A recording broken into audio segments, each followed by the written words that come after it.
Halo teman-teman, jadi kali ini kita akan belajar tentang teks biografi.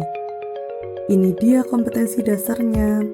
KD 3.14 menilai hal yang dapat diteladani dari teks biografi. Dan KD 4.14 mengungkapkan kembali hal-hal yang dapat diteladani dari tokoh yang terdapat dalam teks biografi yang dibaca secara tertulis. Sampai sini ada yang tahu nggak sih apa itu teks biografi? Jadi, teks biografi merupakan sebuah teks yang bertujuan untuk menceritakan kisah seseorang, biasanya orang yang berpengaruh atau fenomenal di tengah masyarakat. Teks biografi memiliki beberapa ciri-ciri. Yang pertama, memuat fakta. Teks biografi bukanlah teks fiksi. Jadi, apapun yang tertulis di dalamnya harus berdasarkan fakta yang ada. Yang kedua, struktur yang jelas. Teks biografi harus mempunyai alur yang jelas, struktur yang jelas, serta tidak menimbulkan tanda tanya di pikiran pembaca. Yang ketiga, bahasa yang lugas. Bahasa yang lugas akan mempermudah pembaca dalam memahami teks biografi yang disampaikan. Selain itu, bahasa yang lugas tidak akan menimbulkan pemahaman yang berbeda atau bias di dalam masyarakat. Struktur teks biografi dibagi menjadi 3. Yang pertama, orientasi. Orientasi merupakan pengenalan dari seorang tokoh.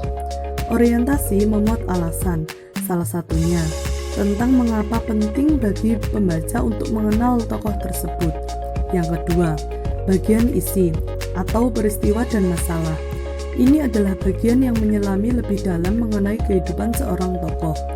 Bagian isi biasanya dimulai dari masa kecil seorang tokoh dan perkembangannya hingga dewasa. Yang ketiga, reorientasi. Reorientasi merupakan bagian penutup dari sebuah teks biografi. Reorientasi memberikan kesimpulan terkait suatu tokoh. Namun, meskipun memberikan kesimpulan, tetap saja reorientasi ini harus bersifat netral. Yang terakhir adalah kaidah kebahasaan. Kaidah kebahasaan dalam teks biografi meliputi yang pertama, kata hubung. Kata hubung merupakan kata yang berfungsi sebagai penghubung satu kata dengan kata yang lain.